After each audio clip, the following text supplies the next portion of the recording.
The Lowe Post is brought to you by Goodyear, helping you discover the road ahead. Goodyear, more driven. And now, the Lowe Post. Welcome to the Lowe Post podcast, Heat-a-Palooza, and there is no better person to talk to about one of the most incredible turnarounds in recent NBA history than Miami's own Dan Le Batard. How are you, sir? Excellent, sir. Thank you for having me on. How is this? I mean, I last saw you in January when I was in town to write a profile of Bam Adebayo, whom I absolutely adore. You introduced me to Cafecitos, Cuban Cafecitos. We had a wonderful podcast. Then the world ended and everything is horrible now. It feels like 5 years ago, and now here we are. So I haven't been back there. Obviously, I don't know the degree to which life is really happening down there. How is this team resonating in Miami? Because it's such a lovable, hard playing group. How is it resonating locally? It's interesting from a basketball perspective. I think anybody who loves basketball has to love the ingredients, the elements. There are a lot of people complaining in the bubble, as you know, Zach. The Heat are not among them. You will not hear any complaints. Those dudes like to work. It's part of everything that is around them, and they should be a lovable underdog. They should feel a little bit like America's team because you don't have a lot of 5 seeds beating a 1, especially after that Milwaukee season. But you know how much people have a distaste for some Miami things. So I'm not sure they get to be that just yet. But it is like an exciting time down here because this is something that the Heat have never given us. Never. A team as an underdog that wins a series like the one that it just won. You do not get that from this. Of all the feelings the Heat teams have given you over the years, whatever they are, it has never been this, where they were a prohibitive underdog in a series and they weren't expected to win, even as some people thought, that they liked the matchups. And then to see them win like that is something that has no precedent here, even with all the success they've had. Yeah, I picked Bucks in 7. And I thought 7 was an indication that I took the Heat seriously as a matchup threat. But just even with the Bucks scuffling a bit in the bubble, it's like the long tail of data and the long track record they have suggests if they figure it out, they're just a better team. And the Heat just absolutely wiped the floor with them. And I think they'll be underdogs again in the next round. Maybe a little bit of an even match against Toronto. I bet Vegas would put Boston as a slight favorite. But I'll tell you, the Heat are probably sitting back in their hotel watching all those dudes play 50 minutes last night and have to play game 7, 39, 48 hours later. And bring it on. We're ready. Well, for the record, and I was surprised by this, when I asked around some, hey, if you guys had only one team left to get through at the end, who would you want it to be? The choice I got was Milwaukee more than Boston. They liked the matchup that much, which surprised me. I guess we see why in retrospect, especially when, Giannis had the worst plus minus on the court when he was even out there, he was the Buck who was with the MVP of the league, defensive player of the year. That never gets knocked out that way in the second round of the playoffs. Not with a team that's that good, but they did like that matchup. Well, and for all the, as you said, for all the attention on Mike Budenholzer not playing his guys' minutes and should he play Giannis 42 minutes, but they were losing every kind of minutes. It didn't matter who was on the floor. The Heat were winning that series. And I think part of the reason the Heat liked that matchup, and I haven't heard this directly from them. I mean, we've talked, we have conversations throughout the season. I think there was a league-wide idea that if you hit the Bucks because of what happened to them last year, because some of their guys some of the main guys on their team have a history of shaky playoff performances, I wonder if they'd wobble. If you have the personnel to at least make it difficult for Giannis to get to the rim, and we know the Heat do. And if there's a team in the East that is not going to wobble, that does not care if you punch them in the face, that might actually line up and put their hands behind their back and say, punch me in the face so I get the next shot, it's Miami. That is a tough group of dudes. It's a very Miami team. Zach, I can't honestly believe that we're here, given that a year ago, if you had asked me, how do the Heat and Pat Riley get out from under bad contract of Dion Waiters, bad contract of Hassan Whiteside, bad contract of James Johnson, no salary cap space at all, how do they extract themselves from that? I would have said there is no way to extract yourself from that. It's not possible. And I think the greatest gift of Pat Riley, and the most underrated one on a resume that is sterling by any measure in that sport is that team, if it's not for Chris Bosh, unprecedented health issues, or Alonzo Mourning, unprecedented health issues, that team, no matter how it reinvents, is always some kind of relevant. Look all around your league, at even just the teams, Zach, that have entered the league since the Heat did, right? I don't know whether it's 6 or 7 of them, but I think it's one finals appearance, never mind a championship. I think all of the teams that entered the league at the time of the Heat or after, it's only the Orlando Magic that have made a single finals appearance. The idea that this team is in a 7th, I guess the Raptors as well, right? The Raptors have won the championship as well. The idea that they're in a 7th Eastern Conference championship game is crazy to me. Well, you just went through the history, and I think it bears repeating because it makes it more remarkable that they're here. And as you noted, it doesn't just start with those summer of 2017 contracts. It starts with trading 2 first-round picks for Goran Dragic when he was 29, which was a risk. No matter how well he's playing now, that was a risk. And creating the scenario before it was popular of an adorable Goran Dragic being a precedent center is I'm going to make a mess at my franchise and I'm going to get traded. I'm going to demand a trade because I want to be somewhere else. That was one of the first dominoes to fall in that nonsense, even though he's not as big a star as some of these other guys who have done it. And they paid a hefty price to get him. And then they set up this team in 2015-16. I wrote a column for Grantland about how this could be the most intriguing team in the NBA this season. They had the starting lineup of Dragic, Wade, Deng, Bosh, Whiteside, right? They had just discovered Whiteside the year before. And then the Bosh situation just goes tragically haywire, and we never really get to see that team. And then fast forward summer of 2016, they chase Durant. They don't get Durant. They say, okay, we got to re-sign our guys. We don't have a lot of other options. Tyler Johnson, 4 years, 50. Hassan Whiteside, 4 years, 99. Summer 2017, after that super lovable team that finishes 30-11 with all these misfits from across the league, misses the playoffs because of a tiebreaker, they chase Gordon Hayward. They don't get him. They say, okay, we don't have any alternatives, really. James Johnson, 4 years, 60. Dion Waiters, 4 years, 52. Olynyk, 4 years, 50. Dan, not one of those contracts hit.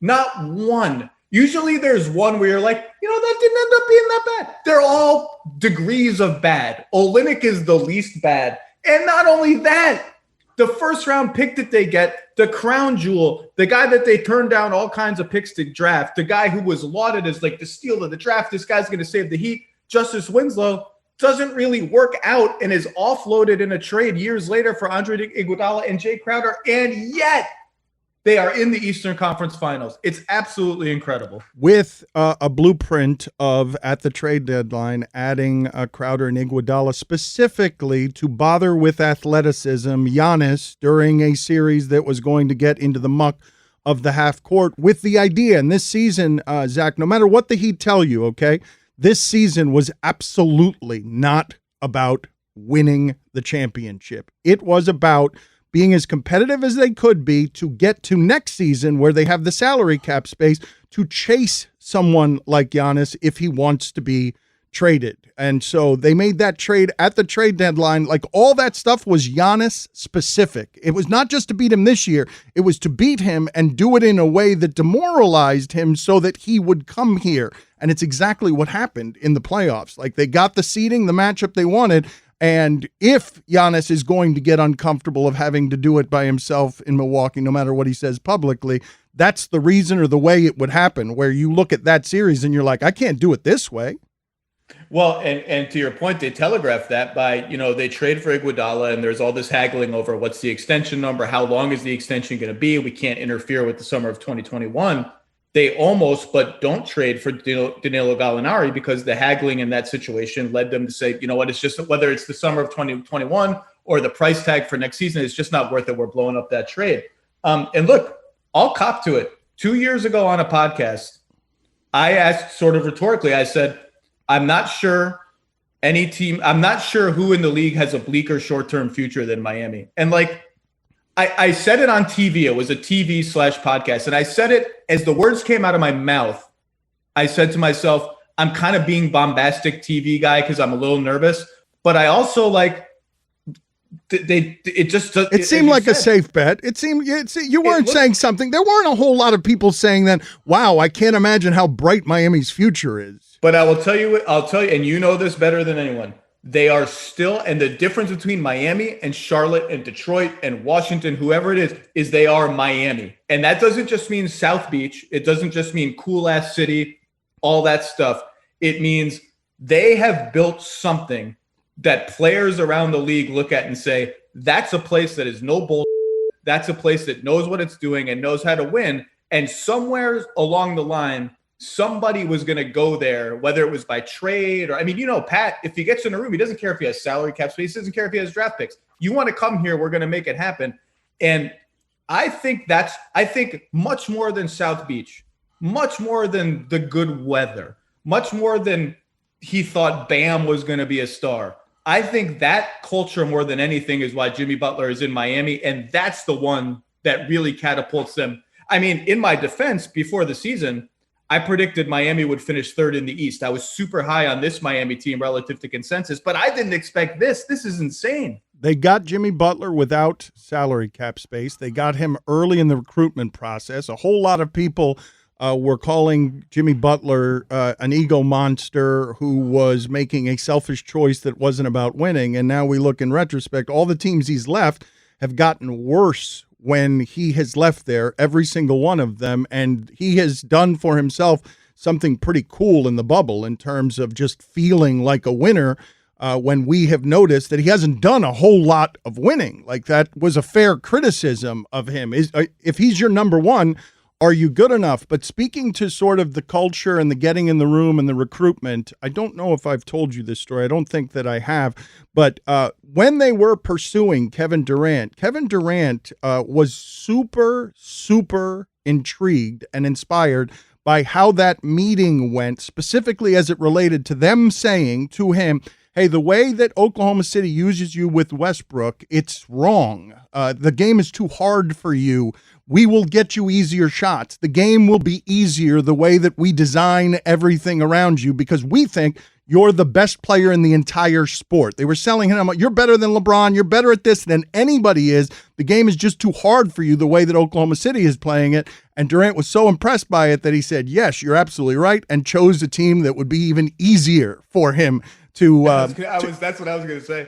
But I mean, he took the information from the meeting and he's like, you're absolutely right. I agree with everything you're saying. And I'm going to do it over here because I don't want to do it with you guys. I think over here, it's a lot easier over here.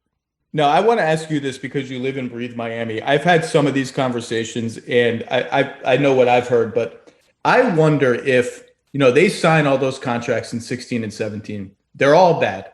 They all are degrees of bad. The Heat know, okay, we're in a tough spot now.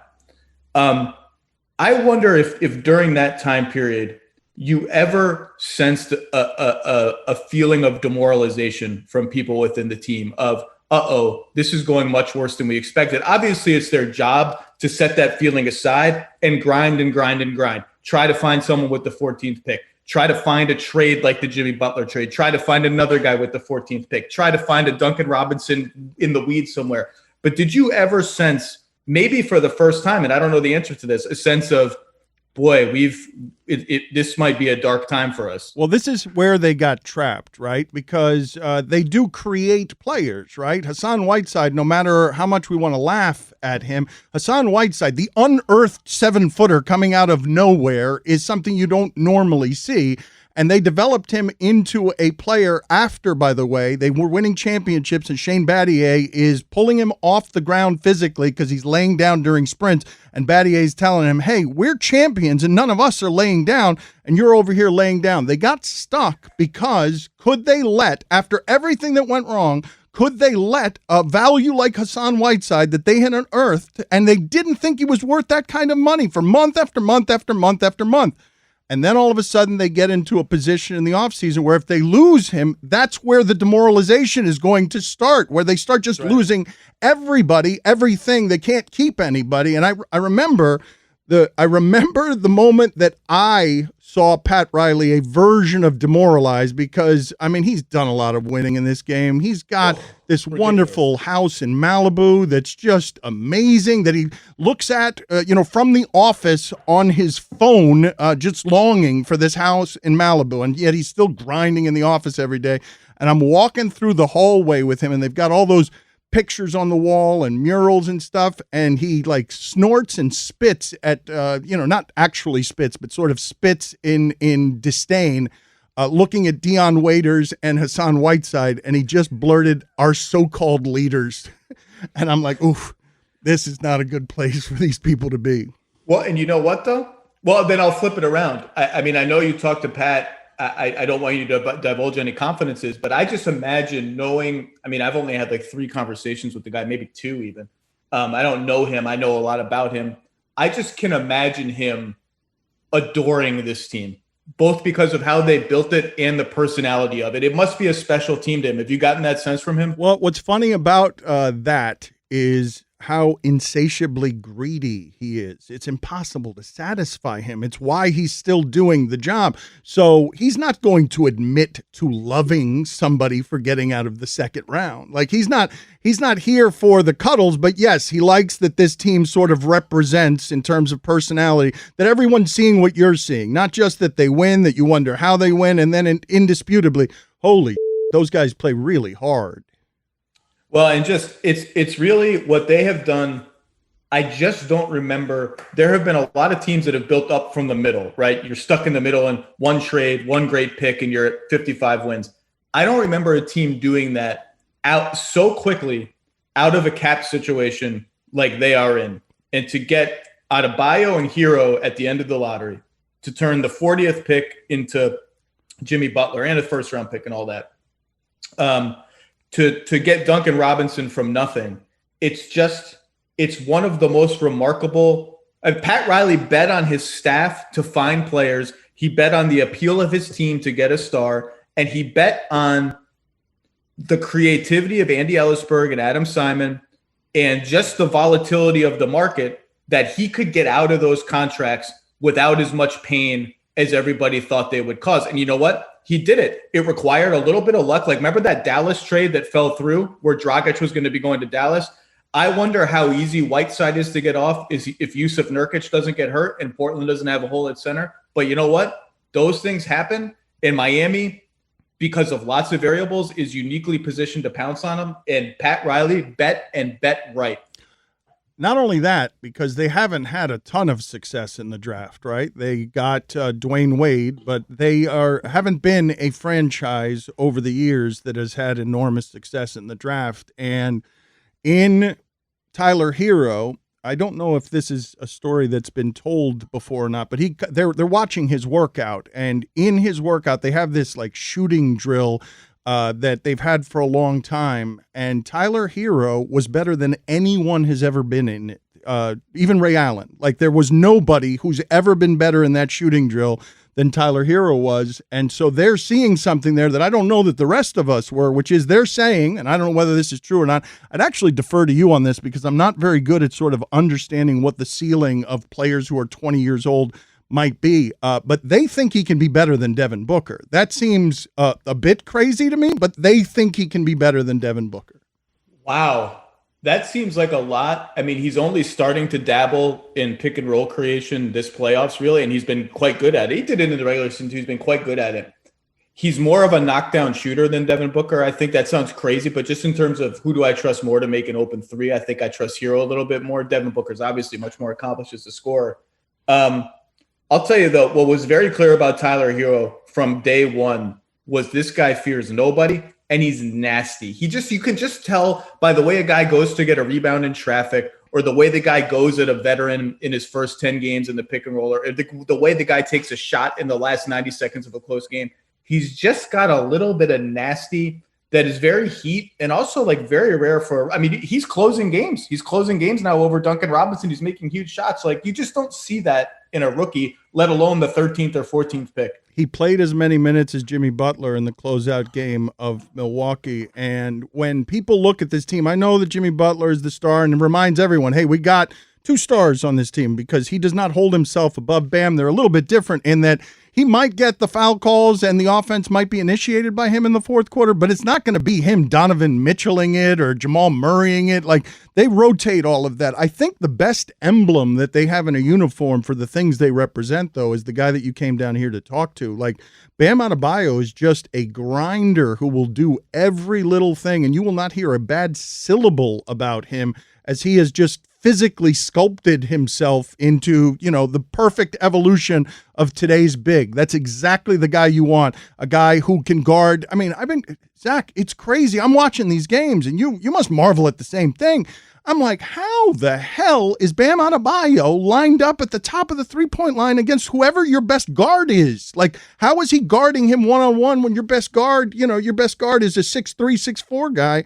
And he can guard Antetokounmpo as well. It's crazy. And, he devours those guys. He just devours them at the basket. They think they've got a little inside position, and he's just like, no, I'm just going to take the ball from you. The way that I analyze these series, it tends to be very simplistic, right? It's just like, who's got the best couple of players in the top 5? I'm usually going to be right if I bet on those guys over the course of predictable basketball. If they're playing Boston and Toronto, how do their best players line up against each other? Because Bam Adebayo, like, the stat sheets, there are a lot of different things that he brings, and I don't know that there are a lot of players on the court that I'd rather have in any of their remaining series before the finals, before I'd want that guy because it's a two-way game, and you got to play defense, and he's the key to everything they do defensively. Well, I think Butler has for sure made the case that he's the best player left in the Eastern Conference. I think he's outplayed Tatum for much of the playoffs. He's better than Kyle Lowry. Kyle Lowry's been spectacular for a lot of the series, but he's better. And Bam, like you said, I mean, he's totally unique between, I don't know that either of these teams has a player anything like him. I think if those teams look at the Heat and say, okay, we have an advantage, it's like players 3 to 6. And on paper, like, Jaylen Brown is a better third best guy, I think, than Miami has, although Dragic is making that a conversation lately. But Miami 3 to 10, they're all good, and they all amplify each other. They all play together in a way that makes them better than the sum of their parts. So, but I agree with you. Like, I said this to Duncan Robinson, who follows you on the podcast here. Like, I heard Jeff Van Gundy say on TV, like, I don't think the Heat have enough to win the championship. People ask me, can the Heat win it? I'm like, I'm not doubting these guys anymore. I'm done doubting them. Like, this has been a crazy bubble. The bubble is no home court, wildly up and down performances. The Bucks end up stinking. The Heat end up being awesome. Who knows who's getting out of the West? Like, I'm not doubting Miami anymore. Just like about Bam, I'm not even putting a ceiling on Bam. Like, you want to look at him and say he'll never average 20 points a game or this and that. Like, I've seen him stroke some 20-footers in the playoffs, and I'm like, you know what? The dude is 22 years old. I'm not putting it, like, I don't think he's going to be Wilt Chamberlain or something. Obviously, there's a ceiling, but I'm not putting a ceiling on that guy. Zach, help me do this here to close out our time together. Help me get the people around the country to understand that if the Miami Heat play the Boston Celtics have all those top picks, so many top picks, and the Miami Heat don't have any of those top picks. This is a lovable basketball team, Zach. The people do not like Miami. They hold. Yeah, what? So tell me why that is. Why people don't like Miami? Because we're swaggering, brown, and oily. What do you mean, why don't they like Miami? Have people been to Miami? Miami is, even if you don't like Miami, if you go, they've been to Miami.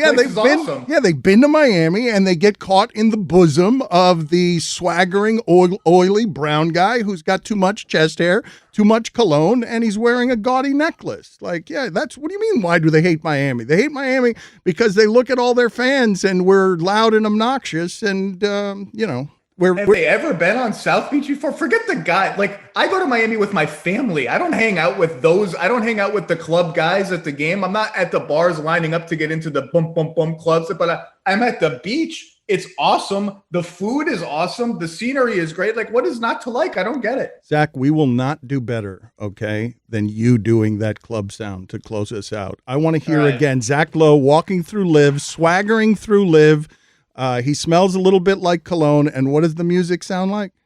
Boom, boom, I can't, something like that. I'll tell you what, if the Heat win the championship and we're ever allowed to go anywhere as human beings again, I will go to live in Miami. Yes. For at least one drink. Yes. And be the most out of water fish of all fish in Miami. This is what we will do. We will do, even though that I don't know your marital status. At 4 a.m., we will go out from Live. We will run into the ocean together and with a number of different people, and then our pants will get stolen with our wallet in it because everyone is out there at 4 a.m. There are a bunch of scavengers out there ready to steal money. It is a rehearsed thing out here. People go from the club straight into the ocean in the dark of night.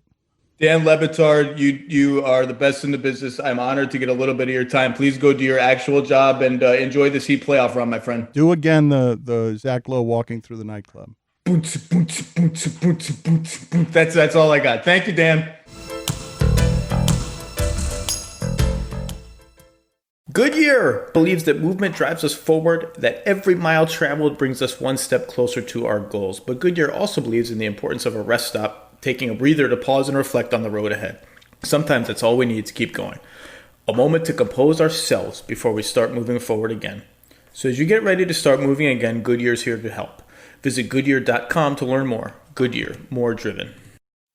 Welcome back to the Lowe Post podcast, and I am thrilled to introduce one of the most unexpected starters on a conference finalist team that I can remember in recent NBA history. Miami Heat shooting guard and not three-point champion. I was disappointed in your three-point shootout performance at All-Star. Duncan Robinson, how are you? I'm doing well. That makes two of us that were disappointed in my performance on All-Star Weekend. But I appreciate you having me on. I've been a big fan of the podcast for a while, so it's nice to be included in it. Will you ever do it again, or are you just one and done with the three-point shootout? No, I definitely hope to do it again. After a performance like that, that's pretty much all I've been thinking about is that I want to get back and try to right my wrongs. So we'll see. I gotta continue to produce on the court to get another invite, but hopefully there's one in my future. So we are about 12 hours or something removed from your elimination of the Milwaukee Bucks in 5 games. You guys are in the conference finals. So what does the Miami Heat do after a game in Orlando where no one can go home? Everyone's stuck together. Everyone's hanging out. What do you do to mark that moment? Do you go out to a dinner? Was there a team drink, a toast, anything like that? There wasn't any sort of like organized team event. We definitely spent some time together back in the hotel. There's a crew of guys.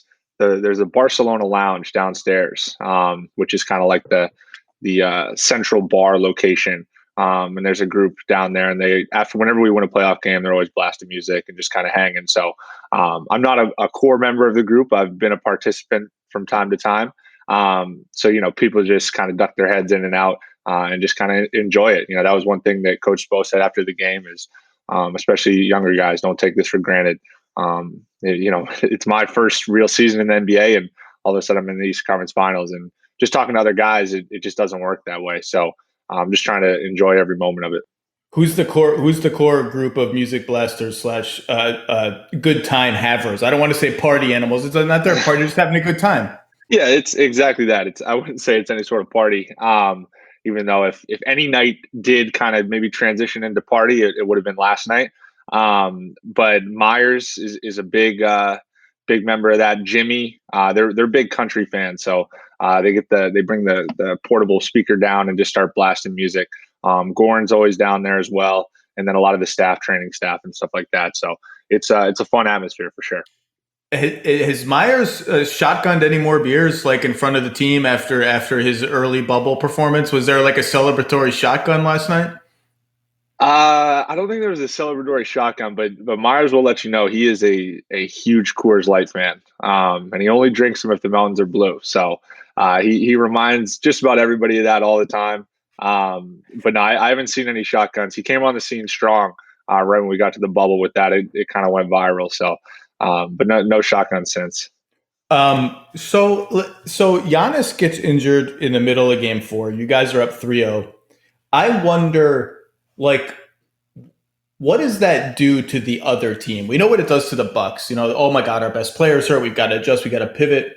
What does it do to the vibe you guys feel like? What's that huddle like when he's hurt and it's clear he's not coming back? Is there a discussion to be had about, guys, his team's still really good? Is there a natural like, whoa, this is going to be weird? Are we going to let down? Like, what's that first huddle like?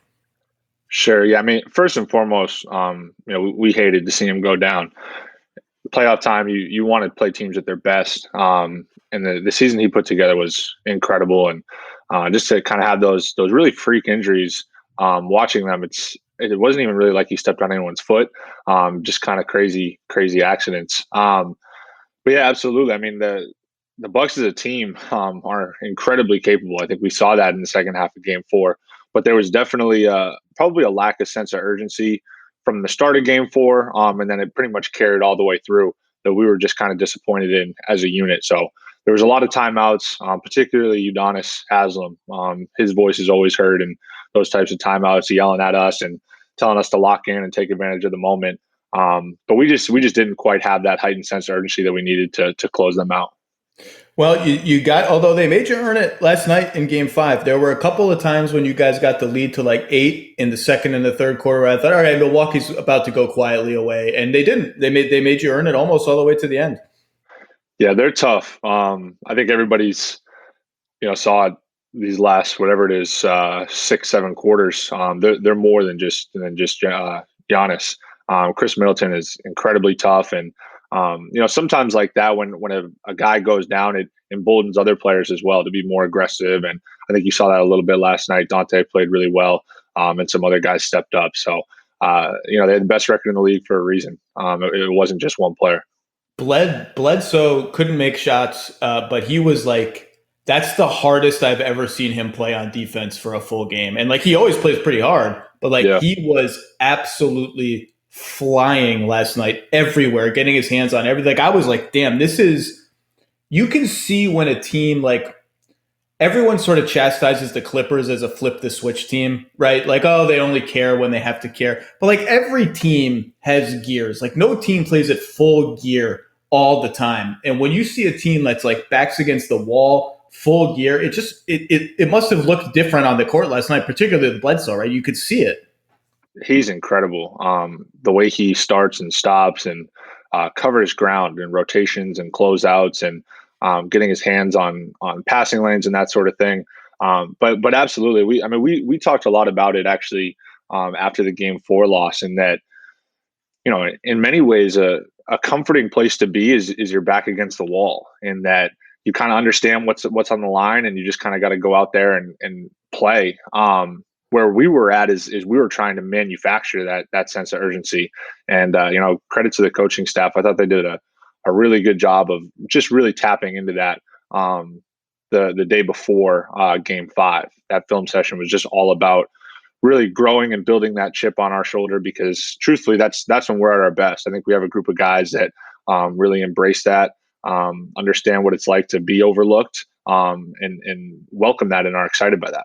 So take us inside that film session. Like, what are they showing you to sort of inspire that chip or that sense of urgency? Just really highlighting the discrepancies between Game 1, 2, and 3, and then Game 4, whether it be closeouts, loose balls, 50-50s, rebounds, stuff like that, that we really dominated across the board in those other games, and failed to do so in Game 4. Well, loose balls is a fun part of your story. So let's talk about that right now. Ramona, you and I talked about it. You were the captain of my Luke Walton All-Stars this year. Ramona Shelburne, who just wrote a fantastic profile of you, hopefully will be popping into this podcast soon when she wakes up on the West Coast, talked about it in her profile of you. Please tell, this is a classic #Heat culture story. Please tell the loose ball story, starting with the game against the Westchester Knicks. Are they the Knicks? They're the Knicks, right? The Westchester Knicks in the G League in White Plains, which you have the misfortune of having several Heat coaches in attendance because the Heat were playing the Knicks the next day. And this is last season, obviously, when you were in the G League. Please tell that story starting with that game. I was excited to have them in attendance. They had texted me that they were going to make the trip up and come to the game. So, just a little added excitement for a G League game in front of, I don't know, maybe 2,500 people, if that. So it added a little additional incentive. And, it's not exactly a packed gym. So of course they're sitting right next to our bench, like right on the baseline. And we go out there and we actually won like a really hard fought game in classic G League fashion. We had one of our starters get a 10-day in layup lines. So he just Oh, wow. leaves. Yeah. So he just leaves. We have 2 guys with ankle injuries. Another player had like taken off to go play in Europe the week before. So we had like 7 guys, no exaggeration. We played 7 guys. And we ended up winning. We kind of like gutted it out. There was like 4 of us that played 40 plus minutes. And we won, which obviously Miami prioritizes. So I thought that was good. And I hit some shots and I was feeling good about myself a little bit. And throughout the game, there were these 2 possessions. One was kind of like a 50-50 rebound. And the other one was like a loose ball that kind of squirted out that I could have got my hands on. And I should have, in retrospect, just laid out for it, just put my nose on it. And of course, right after the game, first thing that they talk about isn't the win, isn't the shots that I make or anything like that, but instead the 2 50-50 balls that I should have put my nose on. So of course, a couple weeks later, I get a call up, rejoin the team in Sacramento. And the first drill that I'm doing in pregame warmups, I'm out there like 3 hours before the game. They're rolling balls on the floor. I'm diving on the floor, tapping them inbounds, tapping them back to a coach, sprinting to the corner and shooting a 3.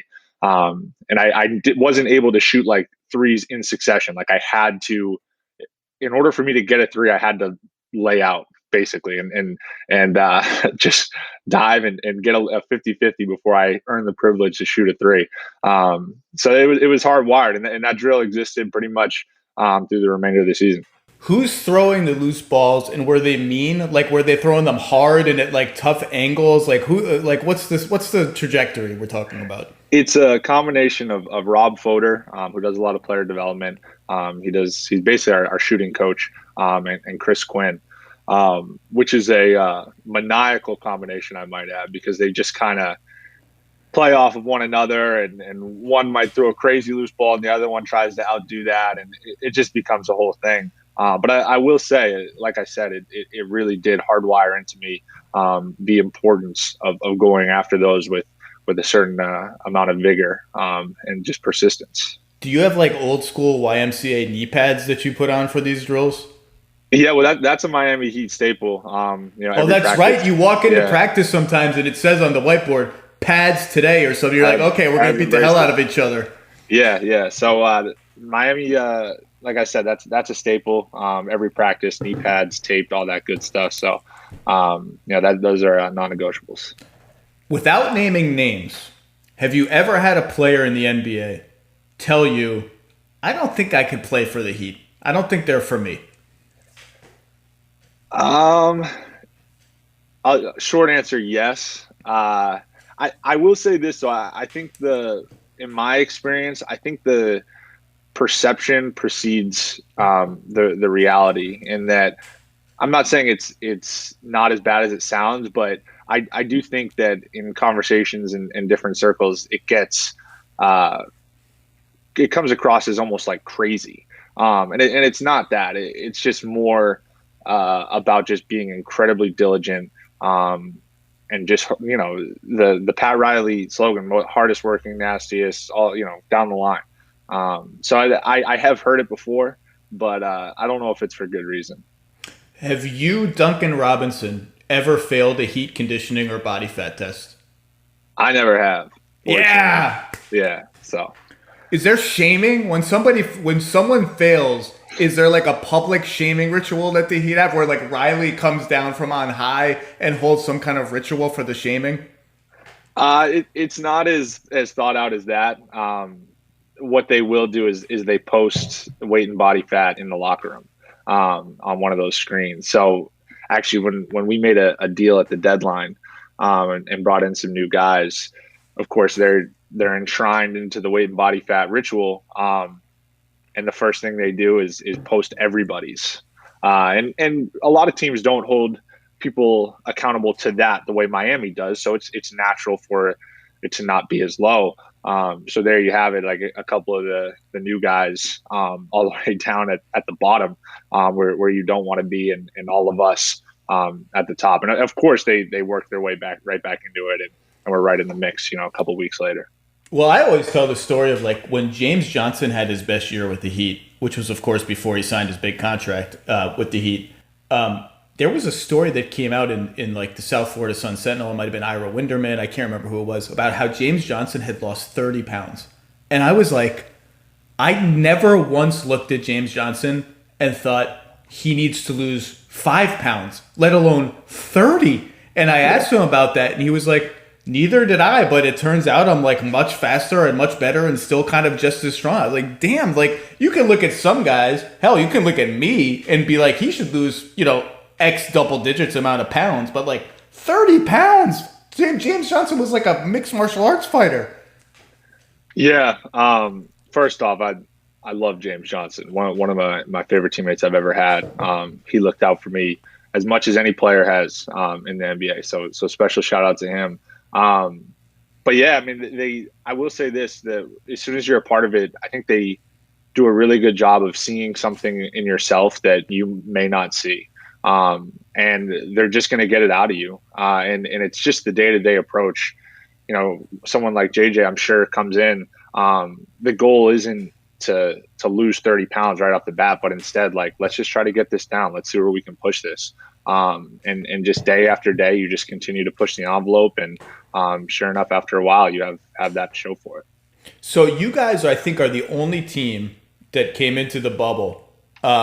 And it was immediately clear you guys were better than when you left off the season. Now, some of that is the natural, like you had just added a couple of big new pieces at the deadline.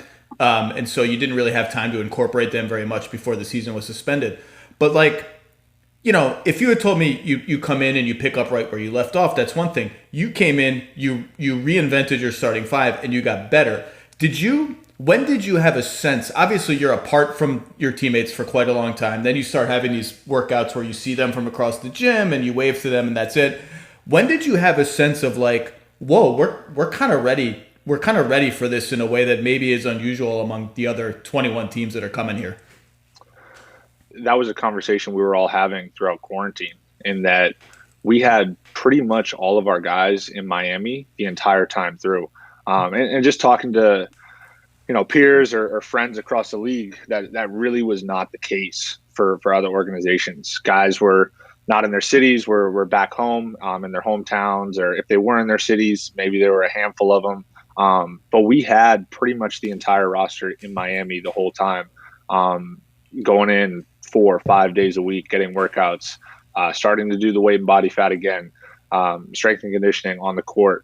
We weren't working together, but we were all doing individuals. So we kind of all agreed that if we can really take advantage of this time, then this can be a huge competitive edge for us. And, when we got to Orlando, we really felt like we were in great shape.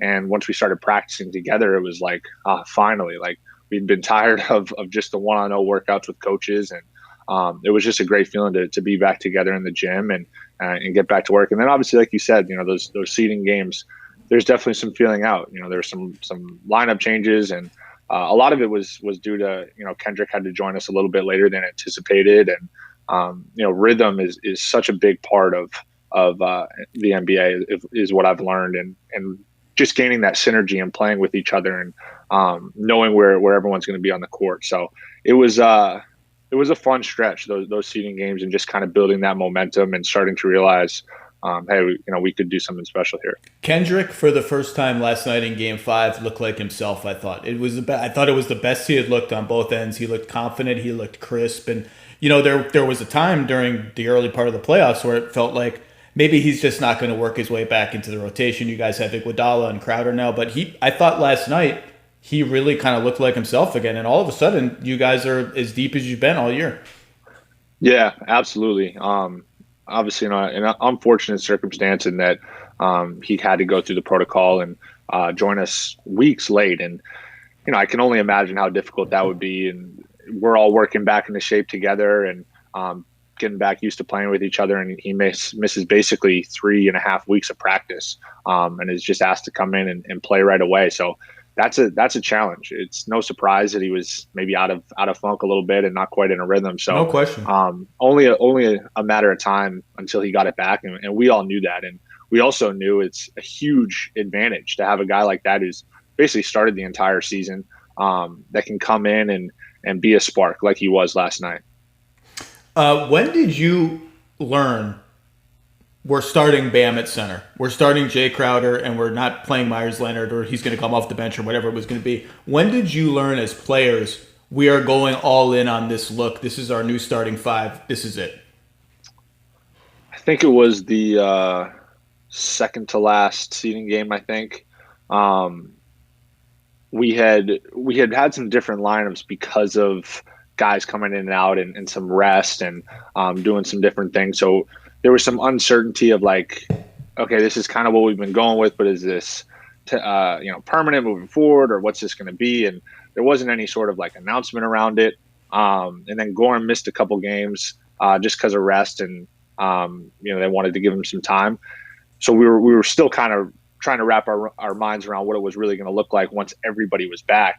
And then we just kind of had a team meeting and addressed it. And that's one thing I give Coach Spo a ton of credit on as well, is he really does a great job of pulling the curtain back behind his thought process, and just making sure everybody's on the same page.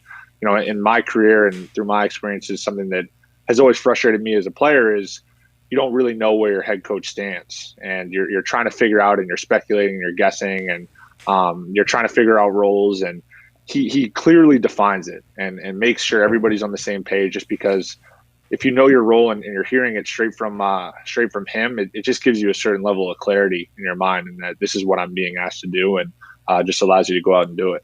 So he just laid it out. This is why I like this look. This is what the rotation might look like, kind of thing. Yeah, that, and also, I think he had a lot of grace towards Kendrick, in that Kendrick had done so much for us this season, and these type of situations are challenging ones.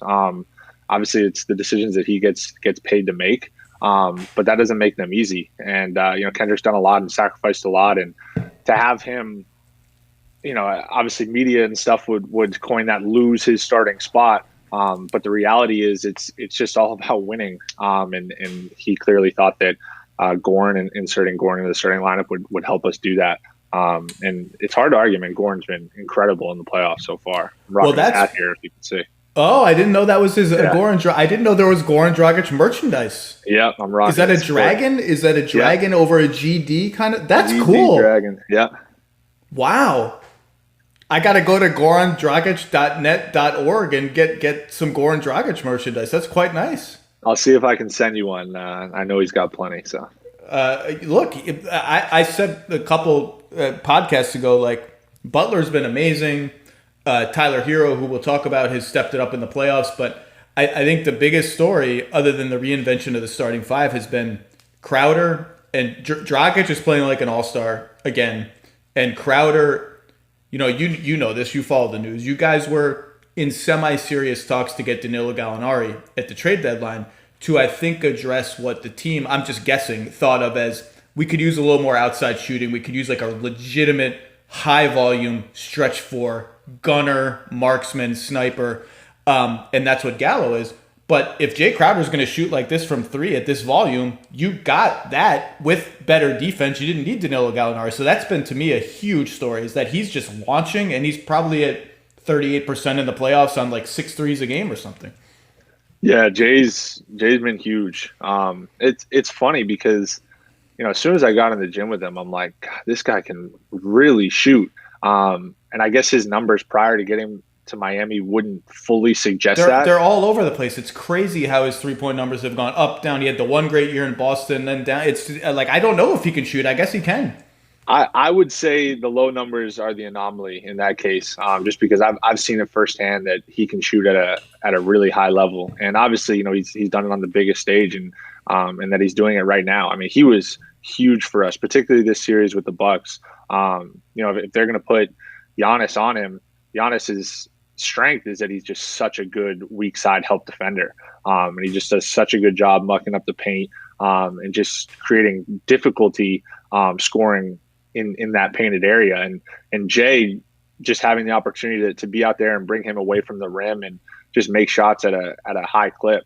I just changed our offense entirely. So I give him a ton of credit. And then also defensively, obviously everybody talks about, Bam being the Giannis stopper, and Bam does a really good job on it as well. But if you watch it, Jae is really the one guarding him for large stretches of the game. I was surprised. Were you? So that's another thing. So I went in assuming Bam is going to get the primary assignment. You'll put Jae on Brook Lopez. Obviously, that opens up some stuff maybe for Brook Lopez in the post, but like that doesn't scare me as a coach. Like if you're going to force feed Brook Lopez 40 times, go ahead.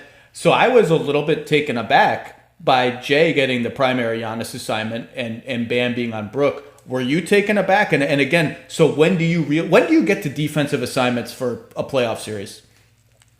So we picked them. Coach Spo allows us to basically go through the process of who it is we want to match up with. Wow. And it's an internal discussion. I mean, it's not solely just based on what one player wants to do, but it's a kind of a community thing. And obviously coaches have their input as well. Coach Spo plays a big part of it, but really it's ultimately up to us as players. And, we knew that Bam would spend stretches of time on him as well. But for us, it was all about how can we just give him as many different looks as possible. And the consensus was to start Jae on him and then just kind of transition in and out and have different stretches where Bam's on him, Andre's on him. Jimmy guarded him for stretches as well. So, but like I said, I mean, I give a ton of credit to Jae. I mean, he had when Giannis went down, he was guarding Middleton for most of that game 4 as well. So his versatility defensively and also just he's a great locker room guy in that he's a leader. He's been through things and won playoff games before, and he's just kind of like a calming presence as well. You didn't step up and say, "I'll take Giannis. Give it to me. I'll take him."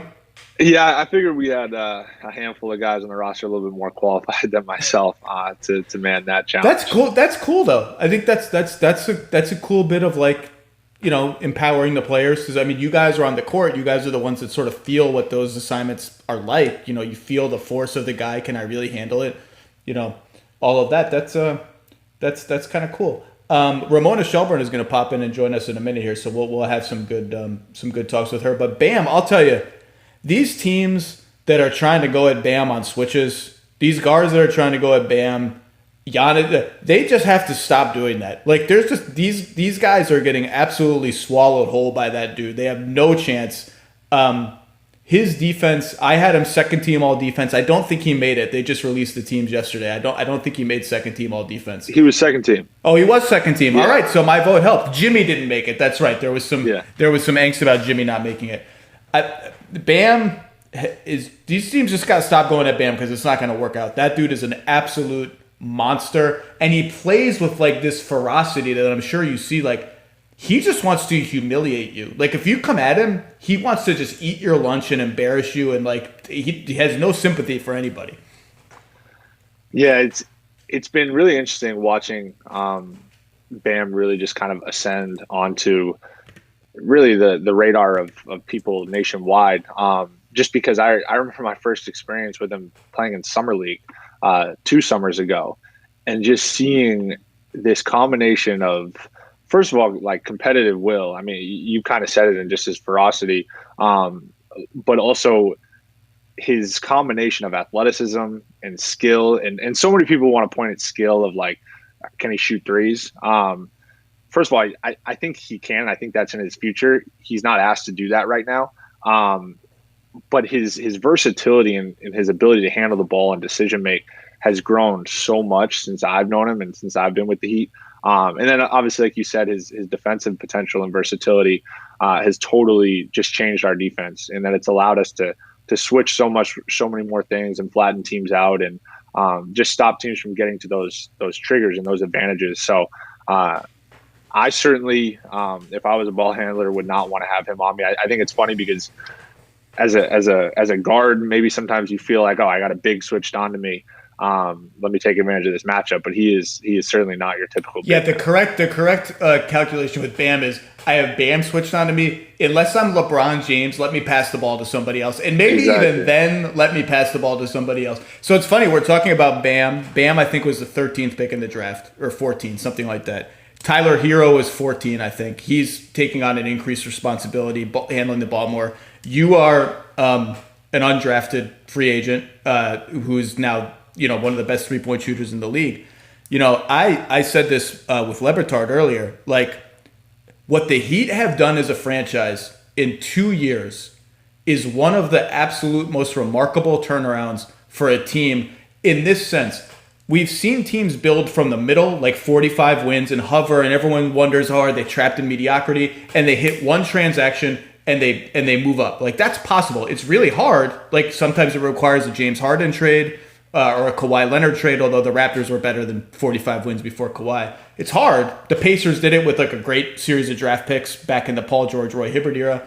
I don't recall a team doing it when they looked so trapped into salaries that weren't working out with so little cap space, had traded 2 picks for Goran Dragic, to the point that some moron, i.e. me, on a podcast in late 2018 said rhetorically, but with some honesty behind it, I'm not sure any team has a bleaker future than Miami. And I meant short term.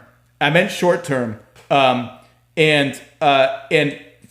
truthfully, not a lot of people in the league would have disagreed so much. I think there was even within the Heat some, not demoralization, but some realization that this is going to be harder than we thought. But man, to get those guys in the back of the lottery, to get you undrafted, to get Jimmy Butler essentially for a guy who was picked in the late 30s or early 40s in Josh Richardson.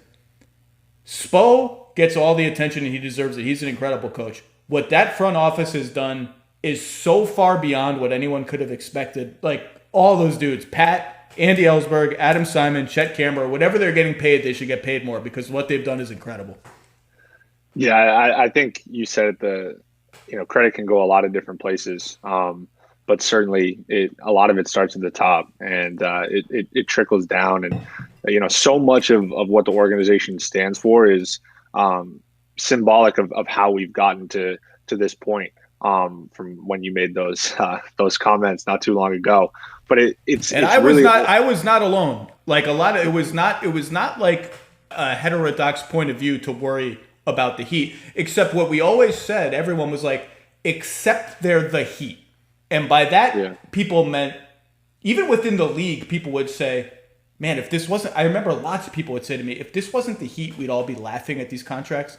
But if it wasn't the Heat, meant A, they have a culture, like those guys know what they're doing. B, their culture is going to appeal to a certain type of star who's going to become available at some point. Boom, it did. And C, they have Miami. Now, I think Miami as a city was pretty low in the hierarchy of like why Jimmy Butler wanted to go to the Heat. But it's not, I don't want to name any other cities, but it's one of the 6 cities in the NBA that players are going to try to get to. And lo and behold, all of those things, and you guys are in the conference finals. It's absolutely ridiculous.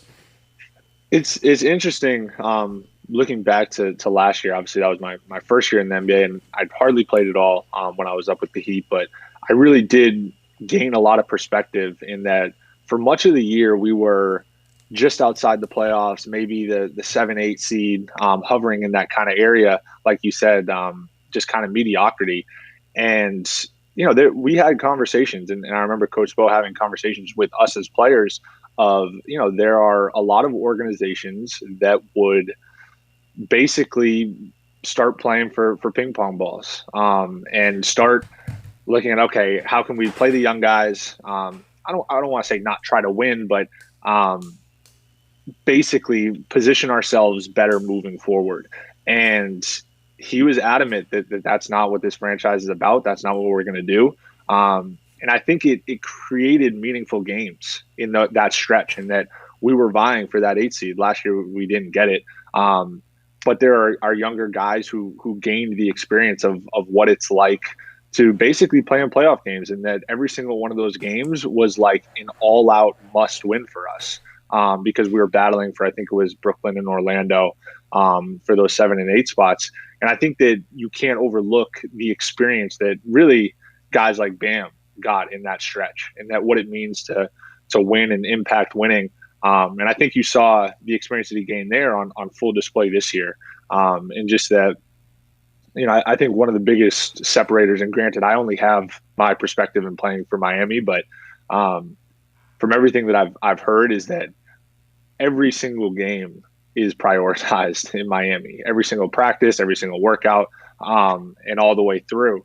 So it's it's kind of a coming to fruition of all of these habits and all of these day-to-day things kind of on full display here in Orlando. Let's welcome in the one and only Ramona Momo Shelburne and reunite her with Duncan Robinson, about whom she just wrote a wonderful profile. I would imagine you guys had to do a lot of fact checking together, a lot of texts, a lot of conversations. You got to get those details right. I thought the story came out great. I thought it nailed Duncan's journey really well and personalized it. So Ramona, just you take over for a second. Get Duncan to talk about some of the best G League stories, or some of the best journey stories, or the time he bought and returned a Louis Vuitton bag. I give you the floor. Well, the fun part about doing this story, Zach, was, Dunk's a little, he's pretty humble about his journey, but he was smart. I don't know. He was brave enough to give me the cell phone of a couple of his best friends, who then proceeded to tell me all these things. And I was like, wait, what was that story about the Louis Vuitton bag? What was that story about he never told me any of this stuff initially, right? So I think it was your friend Harry who told me about when you bought you said you've always been a good dresser, but not fancy, right? Never fancy. And you had some NBA purchase. I guess that was, he goes, ask him about his first big NBA purchase. He bought some fancy bags. What color was the bag? Are they all brown? Is that the only one I can picture is brown with the LV and gold? Is that the only one they make? No, it was I will say this, it was relatively understated for a Louis Vuitton bag. I know usually they just want to throw their emblem on everything, but it was just kind of like an all black Louis Vuitton bag. I got it with Ryan Anderson. He was in town. I think it was a preseason game. We played the Rockets, and we grabbed lunch because he spent a little time in Miami the year before, and we had kind of developed a friendship. And he was like, "Dude, you can't keep wearing this Michigan bag," because I showed up to lunch with a Michigan bag on. He's like, "I'm taking you to get a bag." So we go to Louis Vuitton, of course, in the design district. I'm like, "Dude, I don't know. I don't feel great about this." And he's hyping me up, "No, you have to. You're about to go on a big road trip, your first one, all this stuff." And finally he convinced me to get one. And then of course, a couple of days later, the road trip comes around and I just can't bring myself to actually pack that bag and bring it on the trip. And I just leave it in my room. And it was sitting on a chair right next to my bed. And it was just I felt like it was just staring at me, because I wouldn't use it, and it was just sitting in my room. And then finally, a couple weeks later, my sister came into town, and I was headed to a game or shoot around or something like that. And I was like, "Is there any way you could just swing this back to Louis Vuitton and return it? Because there's no way I'm ever going to use it." And I knew I couldn't return it because I had made a big deal about buying it and taking 30 minutes to buy it. Finally convinced myself to buy it. So I knew that they would remember me. So I was like, I can't go back. So I just had her do it. Well, one of my favorite parts, Dunk, was when you go out to this. It's like a fancy juice bar in South Beach, and I'm always cognizant when you go to anywhere with an NBA player, you don't want to be you want to make sure they're not recognized and besieged by autograph holders and stuff. And so we go to it was a hipster kind of place. Where was it? North Beach, maybe? It's called Dirt. I remember the place. And we drove over there in Duncan's Jeep, and we pull up, and there's not really any logical place to sit where he's not going to be recognized or anything. And I'm like, I don't know, maybe we can go to the corner. And he's like, "Don't worry, no one's really going to recognize me." And I was like, "Yeah, but you're an NBA player. You're pretty tall." And then he says to me, he goes, "Yeah, but I don't know. People don't think I'm tall." I guess you don't appear tall to other people. Is that a thing? I think it's more so that I'm kind of in that in between height. I'm 6'7", 6'8", but if I'm not standing all the way up, you could look at me and I get all the time "Oh, you're pretty tall. What are you 6'4" or 6'3" or something like that? And I just kind of run with it in that I'm pretty normal looking, relatively unassuming.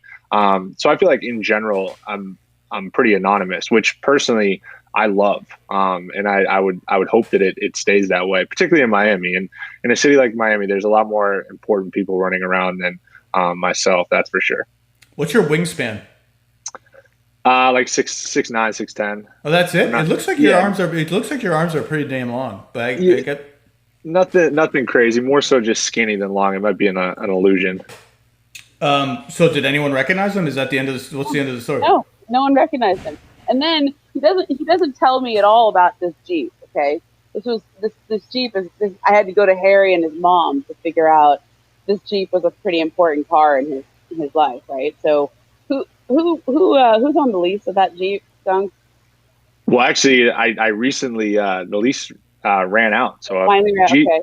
The Jeep is no more. So I'm actually currently carless. I don't have a vehicle. Before I got to Orlando, I returned it, but that Jeep will always be near and dear. Mostly just because my senior year at Michigan, I was a part-time Uber driver as well.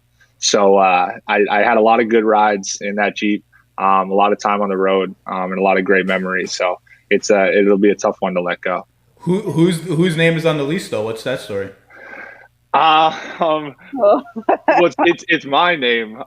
Originally, when I had first taken it over, there was a whole thing about I didn't know that I could be on the lease, so I waited for my mom to come into town to take over to co-sign the lease, and my friends gave me a really hard time about that. Okay, that's fine. You're young. You're young. Ramona, it was so endearing to me when I found that out later. I was like, oh, he's in the NBA and his mom's on the lease. Ramona, we already talked about the loose ball drill that you wrote about in your piece. What were some of your other sort of favorite? Do you have a favorite G League anecdote? Because I have a couple, but do you have a favorite G League story from? I like what Harry was telling me, that Harry Raftery is his best friend, and they were kind of like training buddies. And Harry was on that team with you for a little while, right? He made the G League team. Yeah, that was kind of a crazy circumstance. Basically, our G League team in the last 3 or 4 weeks of the season got absolutely depleted. We had a couple call-ups, a couple guys go overseas, and all of a sudden we had 8 guys under contract. And a really good friend of mine, Harry, had been working out and played college basketball and was trying to break into the professional ranks. And I was close with Nevada Smith, who was the coach in Sioux Falls at the time. And I was like, look, I have a friend of mine who would love to come and be a practice player. And he's like, when could he get here? And I was like, he will literally drive here starting right now. He will leave within an hour and drive to Sioux Falls overnight if he has to. And he's like, all right, well, we have practice tomorrow. Let's hope he can be there. And of course, Harry showed up and was there for practice. But we never actually played a game together because I shortly got called back up to the Heat. And he played a couple games in Sioux Falls, but and lived in my apartment out there, but we never got to play together. One thing that Harry told me about you being in Sioux Falls was it was the first time they started running plays for you. It was like he was watching the game, and every time you're in the game, every play is for you. He's like, oh my God, I don't remember this at all at Michigan. I've never seen a team run a play for him. Yeah, I'd also like to clarify in the article, and I'm sure I said that. Yeah. Obviously, the lunch that we had is now months ago. I think it was back in January. Feels like forever ago. But I would like to point out that Coach Beeline also did run plays for me at Michigan. It was just much fewer and far in between than it was in Sioux Falls. And even now in Miami. Did they have animal names? They did have animal names. What was it? Oh, well, we had the Jungle series, so we had lions, tigers, and bears. That was it was more so those were action calls, not so much plays. But yeah, that's a fun beeline. If I had a play named for me, I would want to pick the animal. I wouldn't want my coach to pick the animal, and I think I would spend 4 days thinking about what I wanted it to be. I love penguins, I love turtles.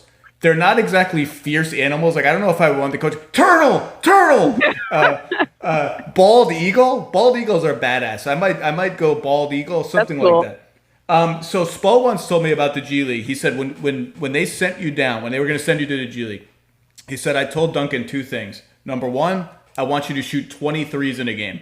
That is like, that's a lot. Number two, I'm going to send you there and you're going to guard the best player, the best scorer on the other team every single game.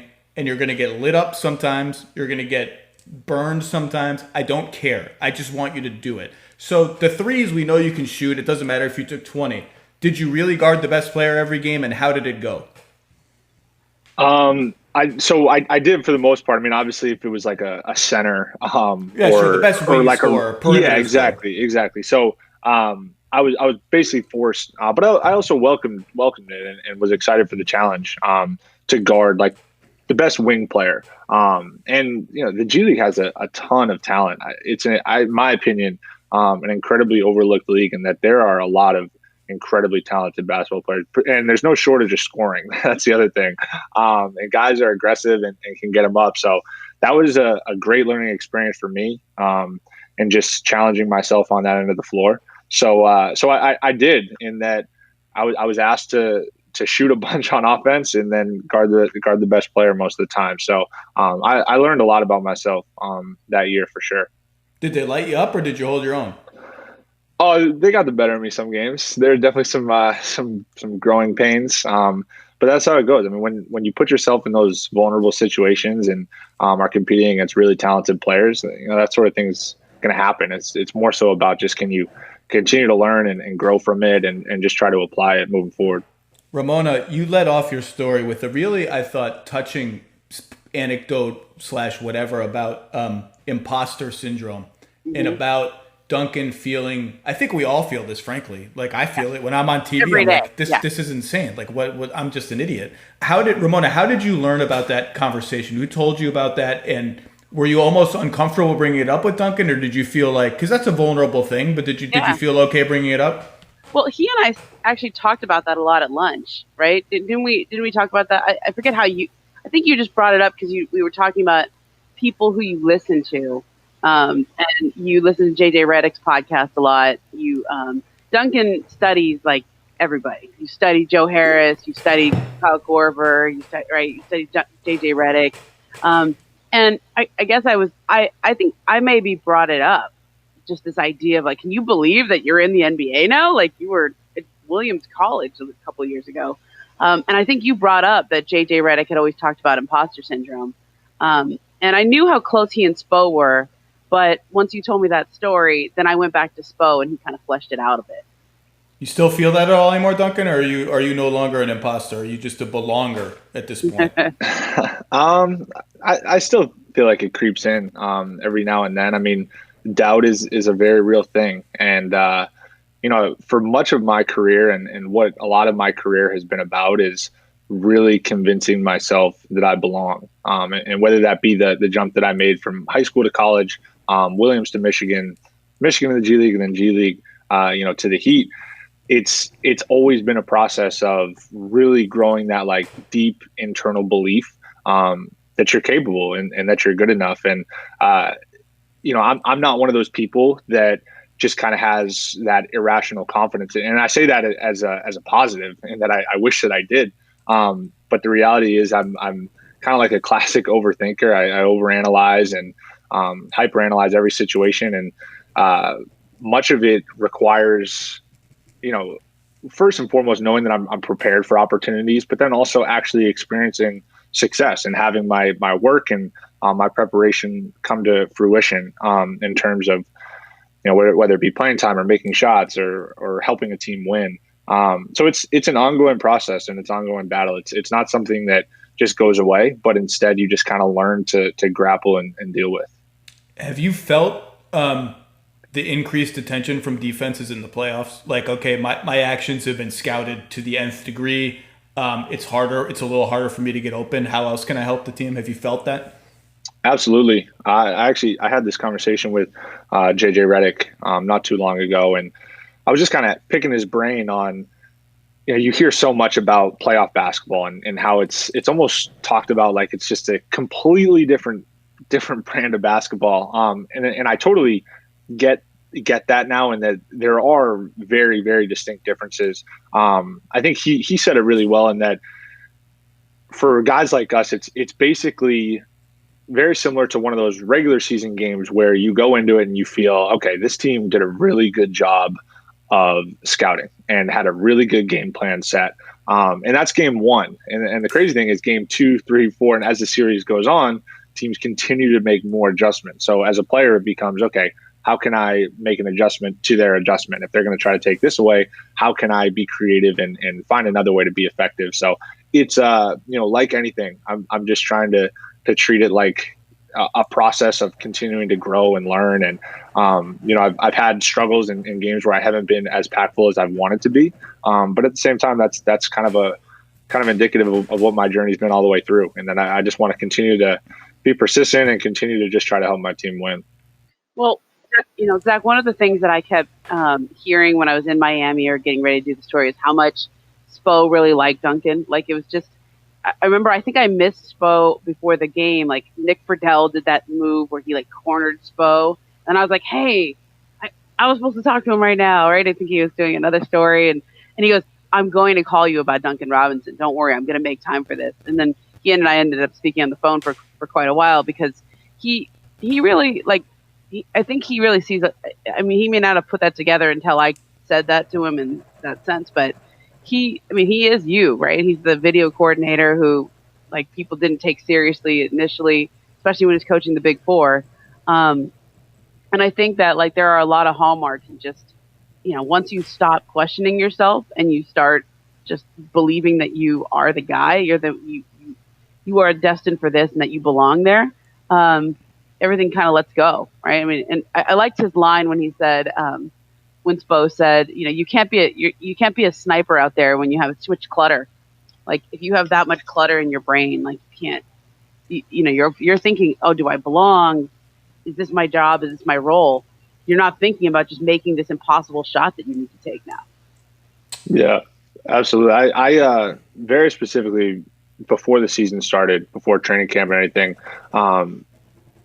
Chris Quinn, Coach Bo, myself, and Kendrick and Tyler, we all grabbed breakfast, and the three of us, Chris Quinn, Spo, and I, drove back from breakfast, and I remember him saying, he was kind of just poking around, asking about my high school career, this and that, and he had known a little bit about it, but he had just kind of said oh, I kind of understand it now. It makes sense that you don't necessarily view yourself as this as he deemed it, world-class shooter.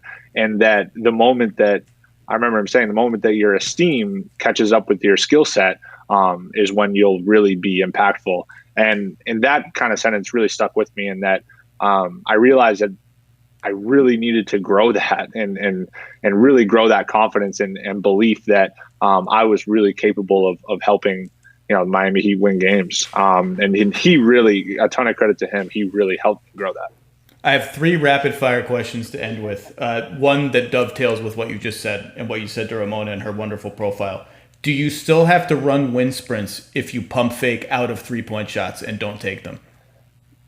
I don't have to run wind sprints, but it will get talked about, and I will likely get crushed for it. We're playing every other day right now, so there's no time for wind sprints anymore. Yeah, the volume on the legs, we're trying to keep on the off days at a minimum. So, but it is definitely talked about for sure. Were you surprised that the Bucks didn't switch more of your actions, specifically sort of your 2-man guard actions on and off the ball? Forget the stuff with when you're running off Bam and Brooke Lopez is not going to jump out at you. But were you surprised they didn't switch more?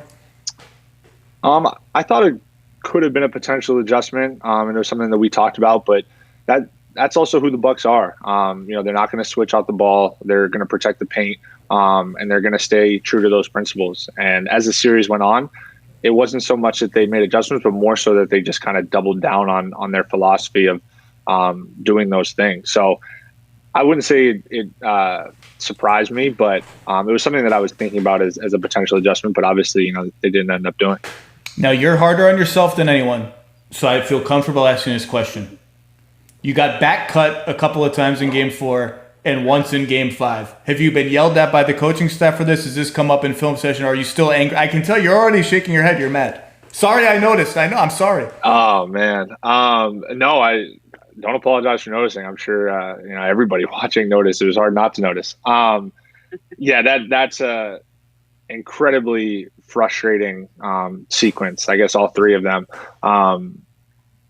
Particularly in game 4, having lost that one, to go back and watch that game and watch that film. It's always better to watch a film session where you're making mistakes after a win, and that you're able to learn from it still, but learn from it in a much better spirit. Hopefully, the only thing I can say about that is that there will be a heightened sense of focus moving forward in those areas. Will you go to Game 6, Toronto-Boston? I wouldn't. I don't think I will. No. If there's a Game 7, I think we'll try to go to that. They actually haven't really given us a lot of opportunity. I know we could go to seeding games, but since the playoffs started, it's pretty much all those extra seats have been reserved for family. Oh, that's right. The families. That's okay. Fair enough. I don't think you should go and root. I think you just should go and scout. Just the Heat should make their presence known. We are waiting for this next opponent. Right. Last one.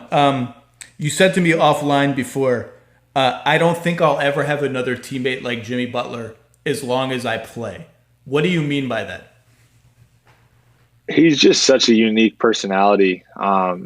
First and foremost, his competitive spirit is incredible, and I think that's well documented and talked about enough. But just his off the court personality. He's such a fun dude to be around, and just his ability to kind of like move in and out of his on court persona and his off court, but still kind of maintain that edge in both. He's just a fun guy to play with. I say fun as in it's fun to win. He's challenging to play with as he expects a lot out of you, but truthfully, that's what I want, and I think that's what everybody on this team wants, and that we want a leader that's going to demand our best. So you talk about the back cuts. Of course, I'm going to hear that from Jimmy first and foremost, and it's on me to bring a better version of myself to help us win. And he'll let me know that. We talk a lot about in our organization about having these direct conversations, in that Jimmy doesn't go to Coach Spo and say, why is Duncan getting back cut? No, Jimmy comes right to me and says, maybe with some expletives in there as well, why are you getting back cut? We're trying to win a playoff game. And it gets rid of that kind of lost in translation that can happen when it goes from player to coach to player, or player to coach to, down the line. Instead, it's just like man to man, let's have a conversation about it. It's just all about solutions, finding solutions, and finding ways to help us win. Well, you guys have found a lot of solutions. You're going to need to find some more, whether it's Boston or Toronto. But I'm not doubting the Heat anymore. When people ask me, can the Heat win the title? I say, why should I say no at this point? Why should I rule it out? So your story is incredible. Thank you for giving us a little time. We'll continue to watch. Ramona, thank you for popping on. I know it's crazy out there, and you've got some stuff going on. Your profile was fantastic. Everybody should read it. It was on ESPN a few days ago. Duncan, continued good luck, and Ramona, stay safe out there. Thank you, guys. Appreciate you guys having me on.